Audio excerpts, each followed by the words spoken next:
WHGE 95.3 FM. Coming up, the Open Eye.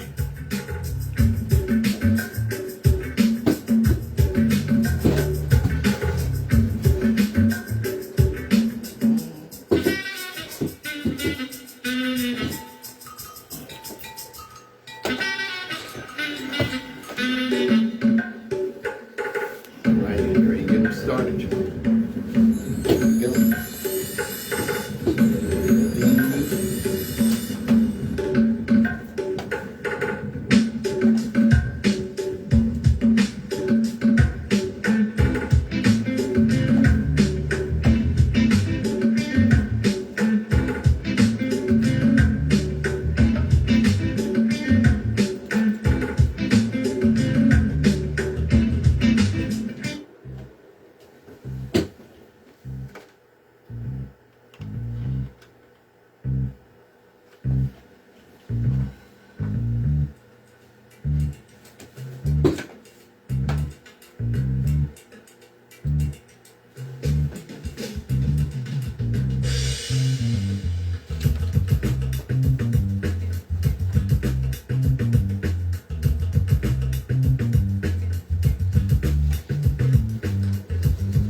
Those of us that indulge in or commit intellectual violence don't do so for the pleasure of mental masturbation or ego diddling. We do so because the chains of oppression in our people's minds are deep and difficult to remove.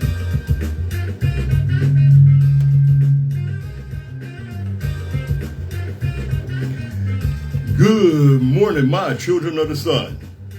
Welcome to the Open Eye on WHGE 95.3 FM. The Advocacy Education Station. I'm your host, Third Eye Optometrist, Patrice Gibbs, here to get that third eye open. Yes, indeed, get you a vote so you know what's going on in the world.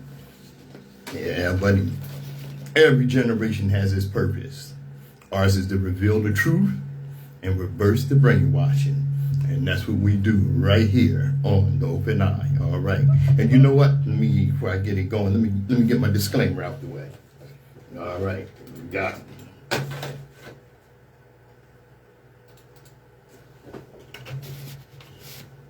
The views and opinions expressed on the Open Eye are those of the hosts, guests, and contributors, and do not reflect the policy or position of WHGE 95.3 FM, nor our sponsor, the Delaware Center for Homeless Vets. Any content provided by Open Eye's hosts, guests, or contributors are theirs and are not intended to malign any religion, ethnic group, company, or individual. All right. WHGE 95.3 FM. Yeah. Well, we got some new listeners coming in and what have you. And when we get new listeners, I like to let them know where they're at and what the Open Eye is about and what we do here. The Open Eye Radio Show. The speed of communication is wondrous to behold. It is also true that speed can multiply the distribution of information that we know to be untrue. It's a quote from Edward R. Murrow. In the current 24-second news cycle, information reaches the masses at blinding speed. Unfortunately, this information is often poorly researched and filled with falsehoods and misinformation. This leaves us with an uneducated and uninformed, misled, and misinformed community. Mainstream media, which is completely corporate-owned, has become nothing more than stenographers and mouthpieces for the powers that be, rarely exploring or investigating anything beyond what they are told. Mainstream journalism has become a joke. The joke is fair and balanced reporting. Unfortunately, it is a joke on the uninformed, misinformed community. I cannot accept that there are, on every story, two equal and logical sides to an argument. Edward R. Murrow. Hey, Steve. There are 1,500 newspapers, 1,100 magazines, 9,000 radio stations, 1,500 TV stations, 2,400 publishers, owned by only 3 corporations. Welcome to the Open Eye. What is the Open Eye about? The Open Eye radio show is about keeping your vision clear. The Open Eye is about well-researched, accurate reporting, and honest, fearless social political commentary free of corporate influence. Our community must have information not based on emotionalism, sensationalism, or manipulation, but information that is well analyzed, clear, and concise, that will educate the community. We, the people, must control the propaganda. We understand the importance of this. And for this reason, we have decided to take on the responsibility of keeping our community well informed. Join us every Saturday around 11 a.m. on WHGE 95.3 FM. All right. Here's a little daily dose of butthurt. Maybe some of you younger people will have trouble believing this. But there was once this guy named Walter Cronkite. He would read the news on television every weeknight. He didn't seem to have an agenda or try to make anybody look bad or good. He would just read the news and then get this. We would all just make up our own minds about what we thought. He didn't interview smarmy, opinionated talking heads. He just read the news matter-of-factly. And then he would just sign off and shut up. I'm not making this up. That's how it used to be. That's right. WHGE 95.3 FM, the Open Eye.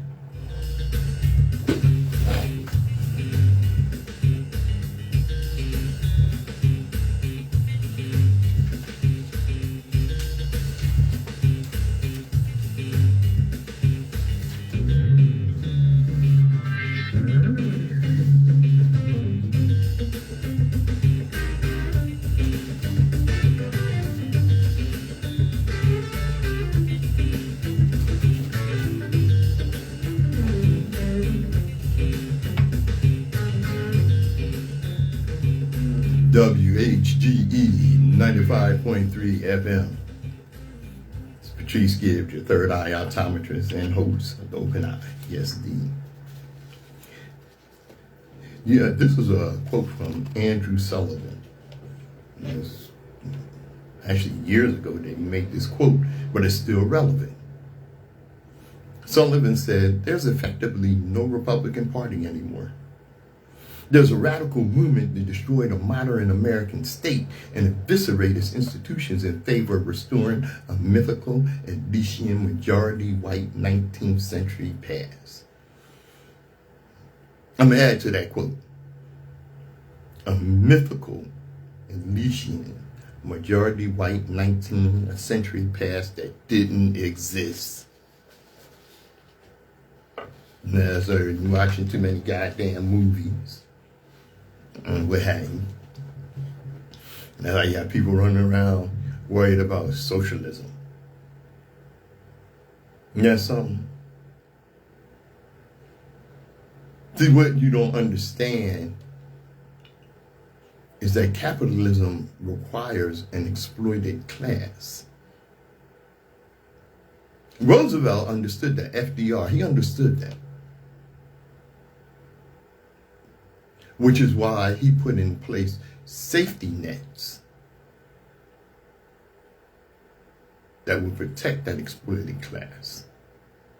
Now, while you were so worried about socialism and worried that socialism would take your freedoms, capitalism stole your pension, took your savings, sent your jobs overseas, robbed you of health care, dismantled the educational system, and put you in debt, leaving you only your racism, xenophobia, hate, and guns. Hey, Brother Allen. I see you here. You know what? America's not broke. Hey, Sherry. Yes, indeed. America's not broke. America's being robbed. How could you say that? Well, IBM got a $324 million tax rebate on $500 million in profits. Amazon got $129 million tax rebate on $11 billion in profits. How the hell do you get a rebate? And Netflix paid no income tax on $856 million in profits. Coors got a $23 million tax rebate on $1.3 billion in profits. GM reported a negative tax rate on $4.3 billion in profits. Yeah, it makes me think of that episode of the Cosby Show, where the Cos was explaining to Theo, they come after the little people first. Yeah. Yeah, and when we talk class warfare, you know, of course what the capitalists say is, oh, well, you're declaring warfare and it's just not right. Well, class warfare. Mm-hmm. That's called projection because they've already declared class warfare on us centuries ago. You know, quoting Stephen Leach here, it's time to give it back and call it reparations. Mm-hmm. And they do it all in the name of God and country. Yeah. What's become known as Christian nationalism. Christian nationalism is just white supremacy and Bible drag. That's all it is. Yeah. White supremacists use the Bible to justify their racism. That's pretty interesting.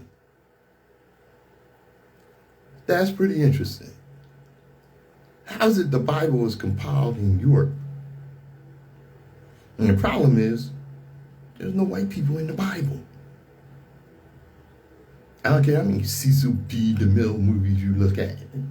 There's no white people in the Bible. Well, how could you say that? Okay, well, let's look at the heroes of the Bible. Okay? Let's take Moses and David and Jesus. Were they Greeks? Were they Romans? Because these were the only white people, the only Europeans in the Middle East during the supposed Bible day. There's no white people in the Bible. But we had this white nationalism going on. You know, we recently had some tragedies with the hurricanes that have hit southern United States. Many lives were lost, homes and property. One hurricane, I saw reports of there were 200 lives lost. Let me ask you something. Christian nationalists, Christian people in general too. Did you see Joel Osteen and other ultra-rich megachurch leaders are donating huge sums of money and personally helping with survival, supplies, flood, cleanup, and rebuilding? Did you see them? No? Yeah, neither did I. Remember what happened last time? They had a flood in Texas. Joel Osteen locked the door of his church. Yeah. Be right back with this. WHGE 95.3 FM. The Open Eye.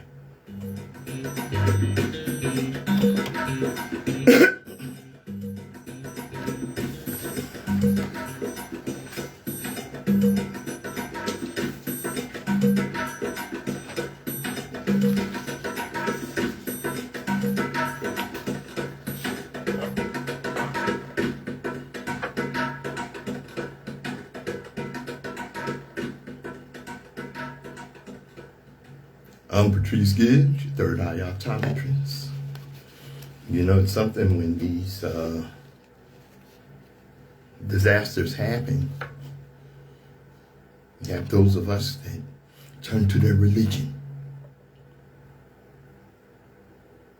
Yes. Turn to God. Turn to the Bible. See Matthew 24, 7 through 8. Tornadoes, floods, earthquakes, high temperatures, wars, and plagues are spreading over more and more areas and becoming more and more serious. Little by little, the world is realizing that the Bible is not a fairy tale. Jesus is coming back. Amen, if you believe. Yeah. You know what? Thank you, Sister Sherry, for this. The problem with these biblical predictions is that at the time this book was supposedly written, people during that time didn't understand nature, how it works, and how the results of man-made constructions have an impact. Tornadoes, hurricanes, and earthquakes are all part of how nature works. From Sister Sherry. You know, I see some people, say, the hurricanes, they originate on the African coast, and they come over here and they cause death and destruction along south. It's God's punishment for enslavement. No, that's not what happened. Because there were hurricanes before there was the Atlantic slave trade. Stop that. Going on with Sister Sherry Bryson's quote. What's not natural is high temperatures, wars, and plagues. These are created by mankind as a result of interference in one way or another. High temperatures are the result of global warming. Some might think otherwise. It's not a myth. Wars happen because of the need to control, and plagues are the result of the lack of hygiene and doing odd things with and to animals. Some are even created in petri dishes and created in the lab. Floods happen because the soil can only hold so much rainwater. After that, the rainwater spills over to the point of creating landslides in certain cases. In cases like this, after a hurricane, the rainwater, along with the storm surges that's pushed ahead of the storm, man-made things like rivers and lakes, overflow the banks from where they flow. That flood caused by the heavy rains is what causes the destruction of homes and businesses, because the river has nowhere else to go. As for some deity coming back to save us, why couldn't he save us when he was alive? Why do people believe they will be saved from all these disasters when it's been happening since the beginning of time? And no, it's not since the stories in a book that supposedly happened 2,000 years ago, because the earth is much older than that. There's no end time. And the more people understand this, then the more they will understand science and how people learn to know about it and what to do to protect themselves. And it's something when we point these things out, and we point out that actually in spite of what you believe, African spirituality is really based on science and nature. African spirituality is not witchcraft. You know what? It's pretentious and arrogant to think that God only revealed himself to the white man in Europe. Just because you refuse to understand it doesn't mean it's evil. Wake up. It's the open eye.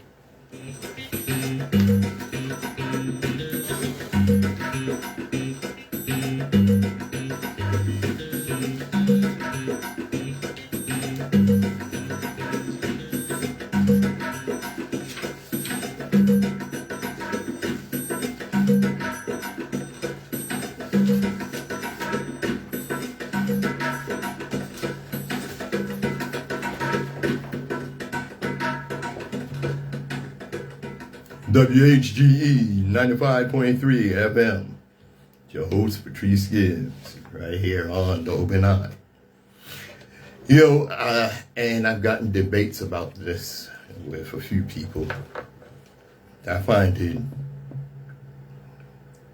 interesting how so many people get caught up in these false narratives and conspiracy theories, and a lot of black people with this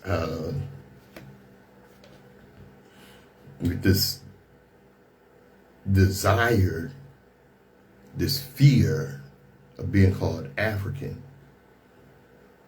try to come up with all kinds of reasons why we are not indigenous to Africa. One of the craziest ones is the myth about Pangea. Have you ever seen the map of Pangea? Okay, the map of Pangea shows the supercontinent when the world's great land masses were all joined together. Well, Pangea broke apart. And I hear black folks say that this explains how the various black peoples of the world became scattered. Problem with this theory is that it occurred tens of millions of years before humanity appeared in the world. And therefore, it really has no relevance. Okay? Because the separation of the landmass was actually a very violent climatic change. And didn't happen in 2 weeks.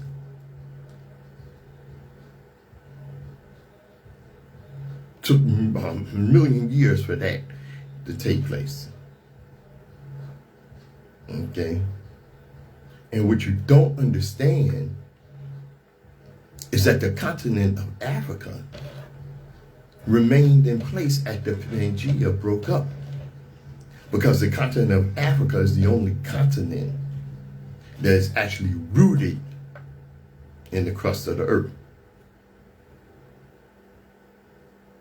That's one thing. Number two, it denies that our ancestors had the genius, perseverance, tenacity, and spirit to engage in migration and exploration. As if the African just stayed put. Follow the migrations. The African migrated all over the earth. Oh, the African didn't have the ability to sail. Yes, they did.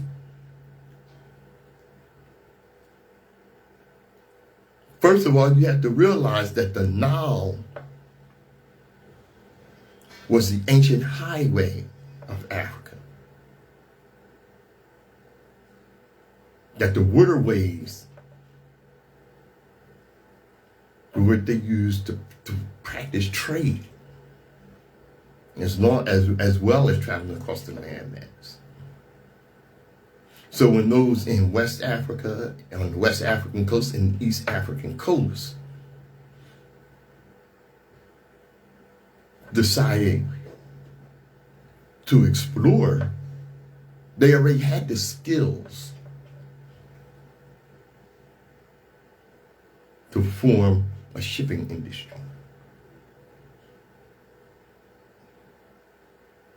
Okay? Forget Pangea. We are better than that. All talk of Pangea should have been trashed a long time ago. It's nonsense.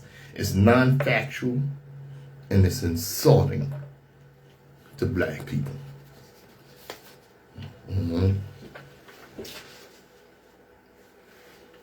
Moving on.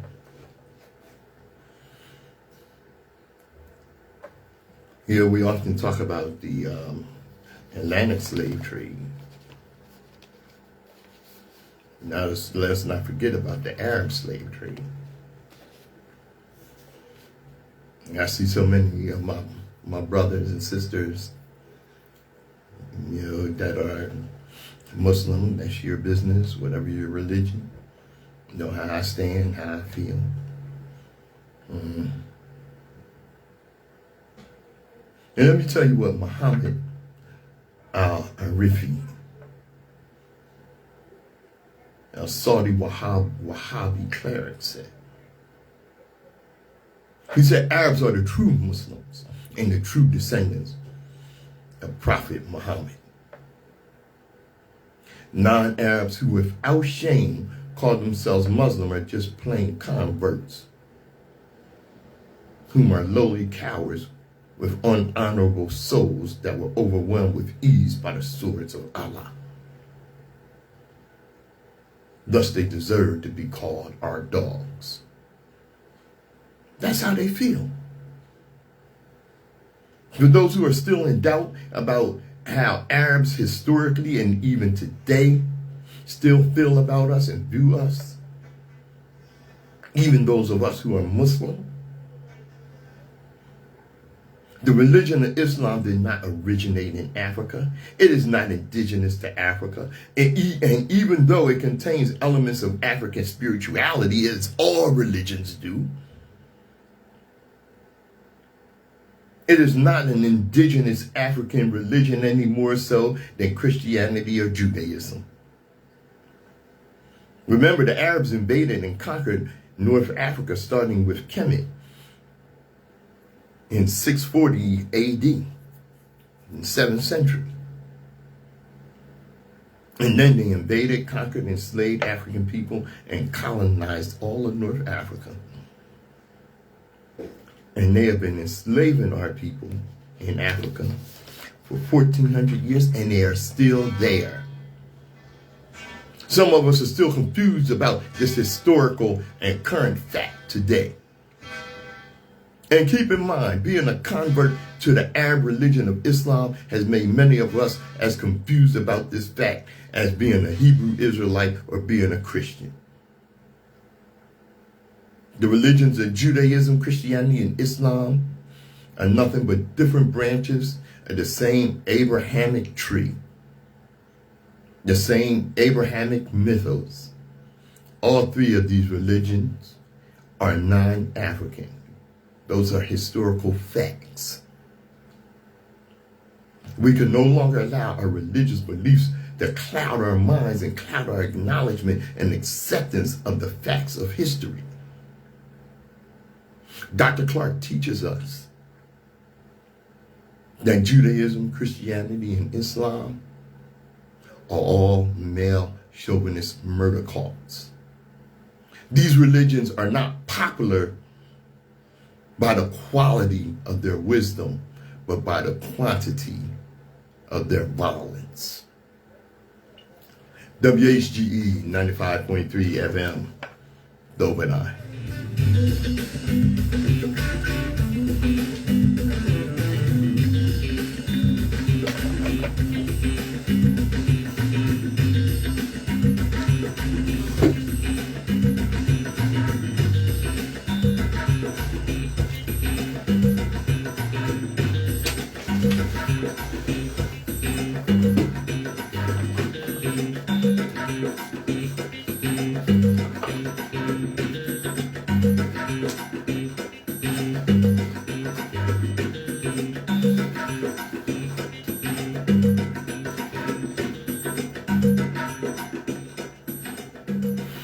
I'm Patrice Gibbs, your third eye optometrist. You know, it's something when people hear me talk like that. Oh, you must not believe in God. Yeah, I never said that. I don't believe in, quote unquote, that man-made persona of the sky wizard. Okay. Because you think about some of the mythology, doesn't make sense. Because God became angry because they built a tower to reach the heavens, the Tower of Babel. But now he has no problem when international space stations wake up. And you know, the Tower of Babel is supposedly the reason that we all speak different languages. Yeah. Well, we all know that Jews built the pyramids. Okay, once again, you know, it has no historical basis whatsoever. Peace and black power, brother Jardale. Has no basis in reality whatsoever. Okay, and it's so easily debunked. Yeah, and you can use the Bible to debunk that mythology. Because what you do is, and I got this from Brother Sarasutin Seti. And what you do is take it from the flood. According to the Bible, there were 8 people on the ark. Okay. And when the ark landed, these supposedly 8 people repopulated the earth. Now Noah's son Ham is supposedly the father of Egypt, which means there was no Egypt before the flood, according to the Bible. And then you look at the lineage of kings on the ancient African monuments in Egypt. Okay. And if you use the timeline of the Bible, right there at the end of, I think it's the fifth dynasty, is when the flood happened. But the 5th dynasty didn't end the empire of Kemet. It kept right on going right into the 6th dynasty. So how could Ham be the father of Egypt when Egypt predated the mythological flood? I mean, it's just ridiculous. People, you know, figure into that. And it brings me around to what we're not supposed to know.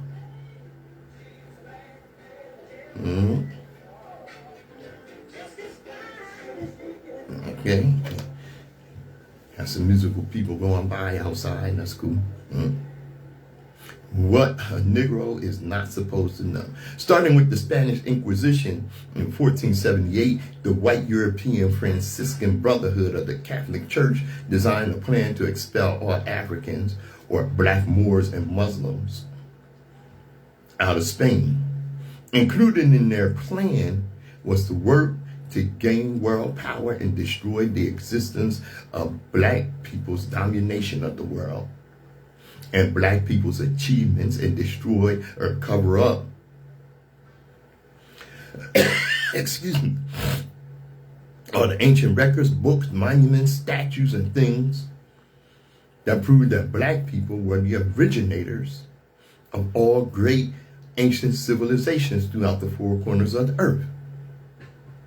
Not only were we the originators, but we civilized, and I say mistakenly so, we civilized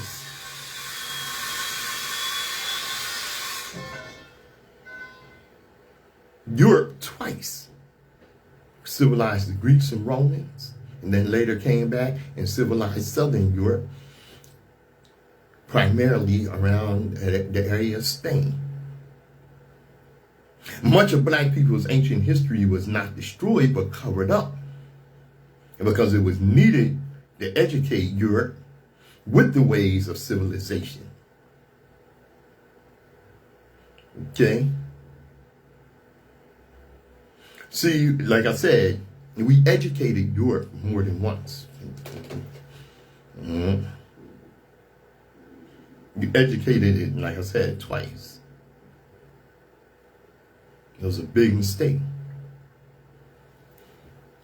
Because the Franciscan Brotherhood of the Catholic Church was successful in their plan. And once they came into power, they united all the European rulers, kings, governors, academics, business persons, rulers, kings, governors, scholars, archaeologists, and all European persons of power and influence. And one of the main things they did, they felt they had to remove the African from power. We know where this will go by the end of the show. To justify slavery, whites portrayed blacks as subhuman, primitive, stupid, and servile. Nothing of the sort. To justify segregation, whites portrayed blacks as morally corrupt, ignorant, predatory, and sinful. That's called projection. Assigning their characteristics to us. That's why I used to get so pissed off when people would say, well, yeah, Bill Clinton's the first black president. As he wore dark glasses and played the sax and smoked some weed. He didn't inhale my ass. What's up, Brother Kevin? There's never been a point in our history when whites had systematically and institutionally valued black lives as they do their own. And that's why we had the rise of Black Lives Matter.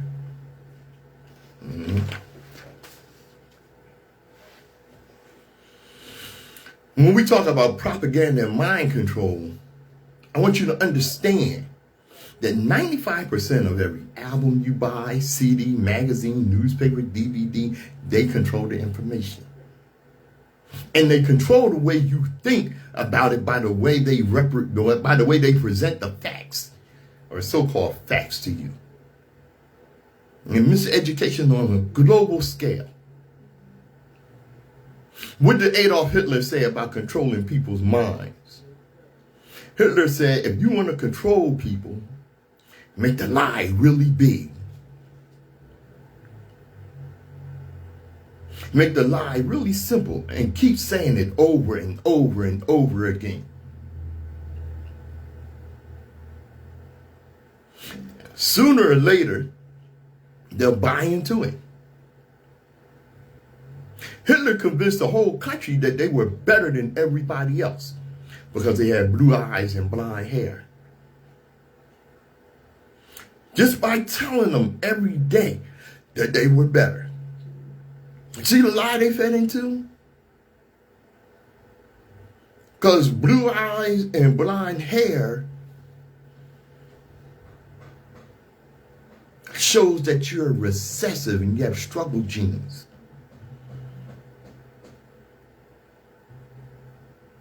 In a world that is fueled by the sun, you're like vampires. You can't stand the sun. Man, how many tans you run out and get?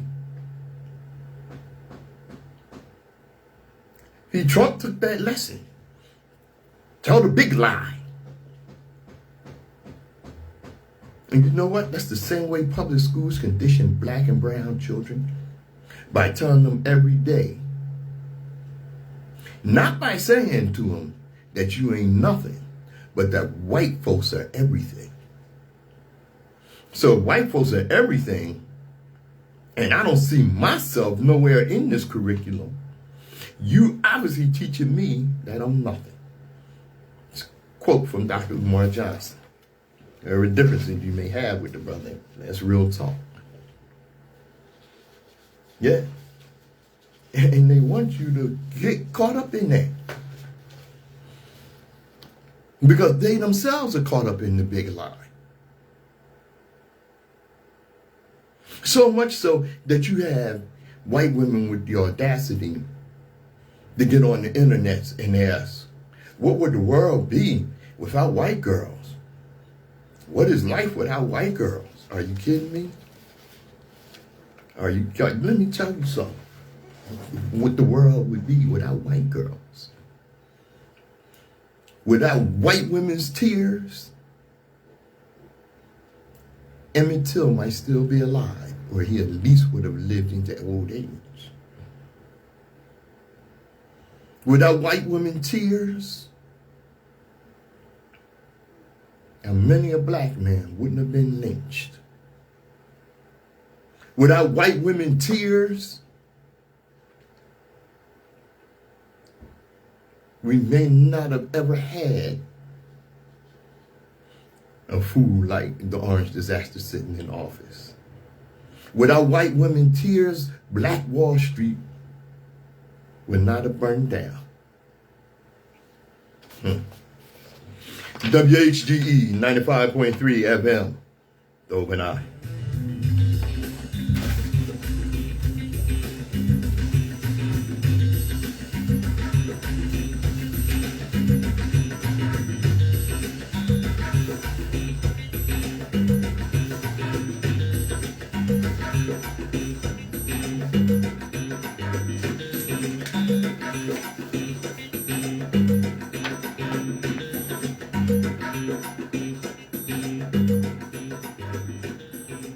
WHGE 95.3 FM, the Open Eye. Without white women's tears, lynching may not have been the factor that it was. And of course, many times we knew that they knew these white women were lying. But black men were lynched. What was it, between 1865 and 1960? A reported 4,000 black people were lynched. Brother Khalil Bey Hotep. It didn't stop. They haven't stopped lynching black people.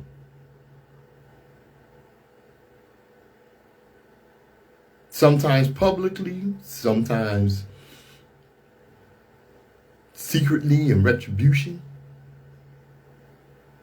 Because what happened to George Floyd was a public lynching. And that bastard that lynched him did so feeling that he was going to get away with it. I'm certain that wasn't the first black man he murdered. Well, a month ago, a young black man was found lynched. And the authorities said it was a suicide. Here recently, a disabled Alabama black man was found hanging from a tree. And his family is sure the police were involved. And about 8 months ago, DeNorris Richardson filed a police brutality lawsuit against an Alabama police department. He was found hanging by a rope. Is it a coincidence? His family doesn't think so, and neither do I, and neither should you. Wednesday, attorney Roderick Van Daniel filed a motion demanding the Sheffield Police Department hand over body camera video related to an interaction between 38-year-old DeNorris Richardson and several officers from earlier this year. The following is part of a February civil lawsuit alleging Richardson was subjected to unconstitutional arrest and violence at the hands of the local officers, despite him being disabled. The suit claims Richardson was being harassed by the department from November to December 2022.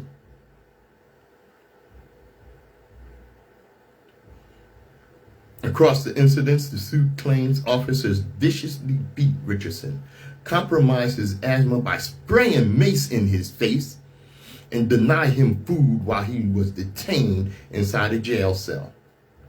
In one incident, the suit claimed one of the officers yelled, "Nobody can help you."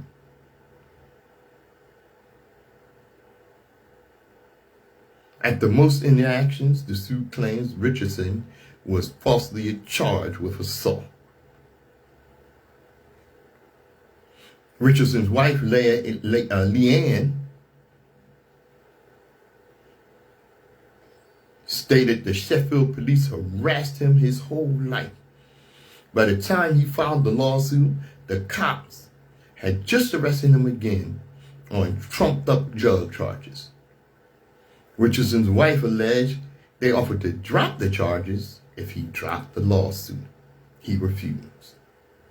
However, his determination for justice may have been a grisly overshadow of what would become of Richardson months later. He was found dead. Yeah. And this is not some, suicide, yup. Now the effort to get justice for police brutality has taken on a new shape as they investigate if the cops had anything to do with his death.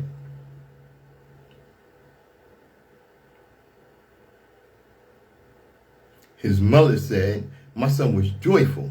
He didn't have mental issues. He would never kill his son. He was really in fear of his life." It's homicide. Don't get it mixed. Don't make no mistake about it. Now, the family is currently waiting for the results of a private autopsy to return, and that could take months.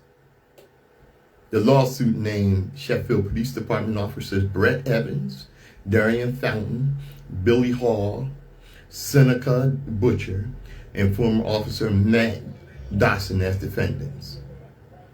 Dawson was fired after being convicted in the assault of another black man while off duty in 2022.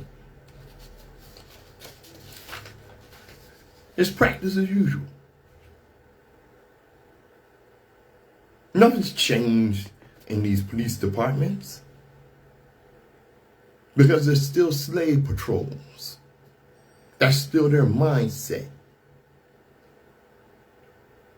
And when they approach a black man, he is to be subservient to them.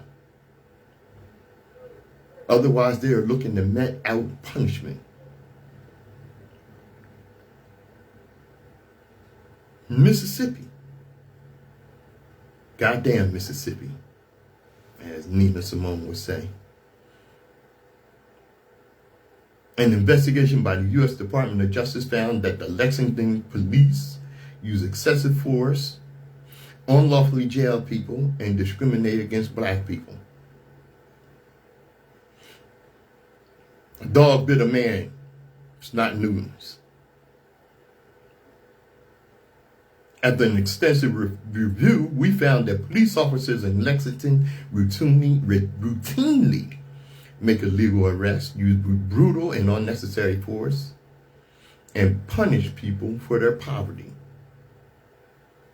See, what they're doing in Lexington is policing for profit. Okay?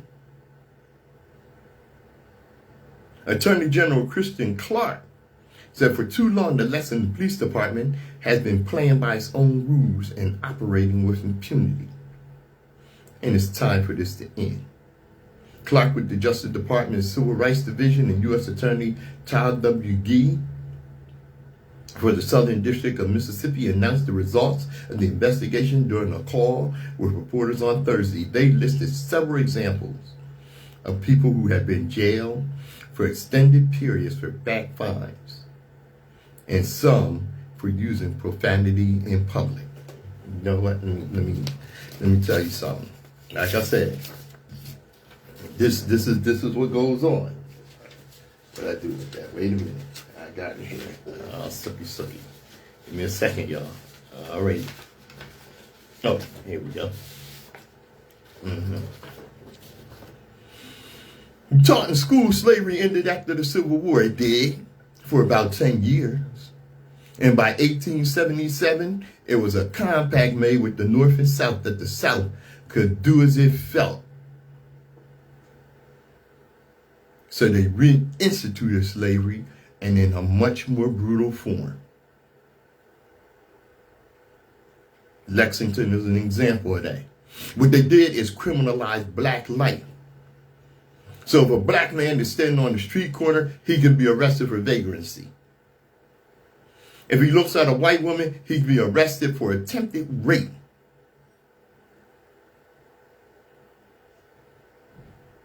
Okay? And it didn't matter what protest you offered, what cries of innocence. Okay, you were arrested and hit with a $10 fee. And you never get out because you couldn't pay the corrupt judge. You couldn't pay the corrupt lawyer. So essentially, you were forced into permanent servitude. These criminalized blacks are then handed over to the industry. And that's a large part of the American industrial development. This big Southern industrialization based on, mines, U.S. Steel, and so on. It's just basically agriculture. Or just basically agriculture, because what they did was they put them back in the cotton fields. Yeah. And as you didn't know, cotton was king. And it was worse than slavery for exactly the reasons that the slave owners, who had always argued, when we own these guys, we take care of them. Now we just pick them up from the jails and we don't give a damn about them. They die of starvation, fine. We just go back to the jail and give some more. So you had a period worse than slavery. And that went on up until the Second World War. And this has no small impact on the American industrial history. Okay? WHGE 95.3 FM. Before I go and tell you something. All those white people running around talking about go back to Africa. You didn't want us here. You should have picked your own goddamn cotton. Patrice Gibbs.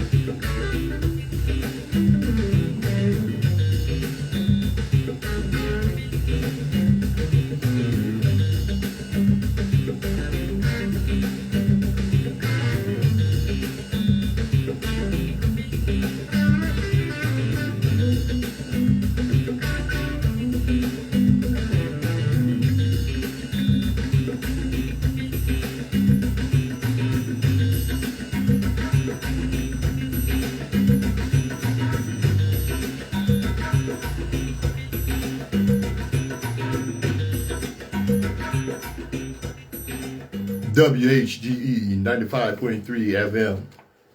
I gave you some information last week from the Black Awakening Movement. Wonderful group of black people that honored me a couple of times to present to their group. And I want to share with you some of the information that they put out there.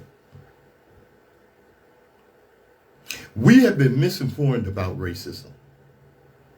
These systems are so ingrained in racism that almost every attempt to radically change the condition of black people in this society has led to assassination and infiltration orchestrated by government agencies.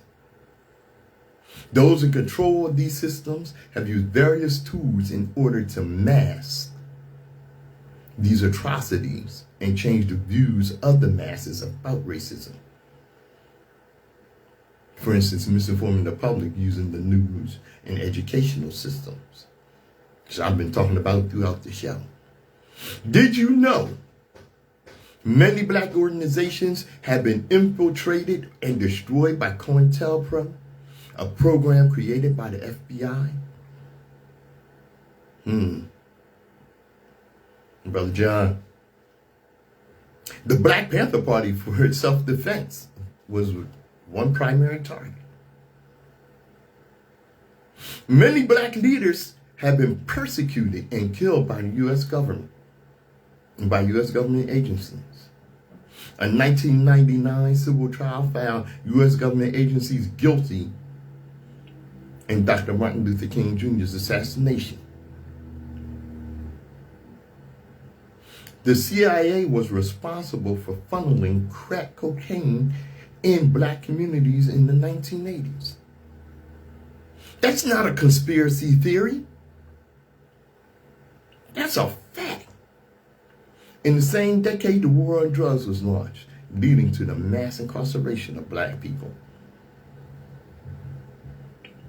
According to the 13th Amendment, slavery is legal punishment for crime. To this day, inmates work in prison for little to nothing. The majority of these inmates are black and Latino and convicted of nonviolent crimes.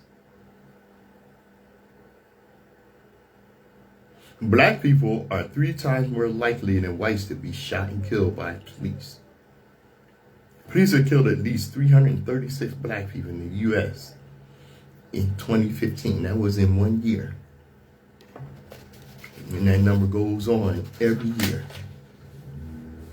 We suffer every day because of racism, and many of us do not even fully understand why we are suffering. We have to wake up. The Black Awakening movement focuses first and foremost on awakening our people to the true nature of racism and who we really are as a people historically and presently, so that we can effectively work toward black liberation and freedom, the absence of oppression. We understand that true awakening comes from within. When we open our minds and actively search for truth, we encourage you to use our website and our organization as tools to help support you on the path of awakening and awakening others. And check out their website, blackawakeningmovement.com. Let me tell you something. It's not just about liberation. It's about survival. I'm Patrice Gibbs. This is The Open Eye.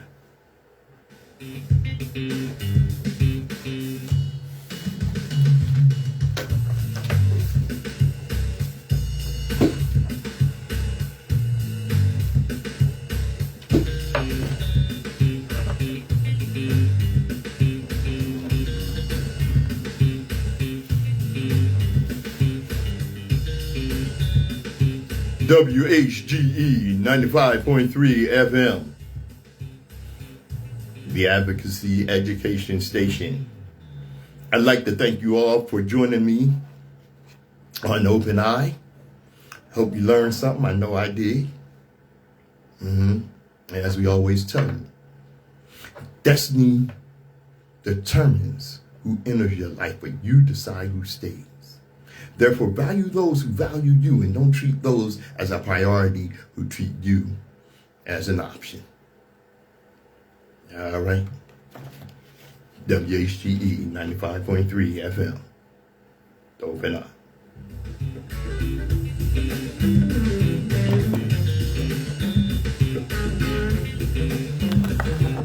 All right. Why I appreciate the Black Awakening movement? Because awakening your mind, as I said before, is the path to global African supremacy. Yes, global African supremacy, because the world was a much better place when the African ruled. I'm Patrice Gibbs.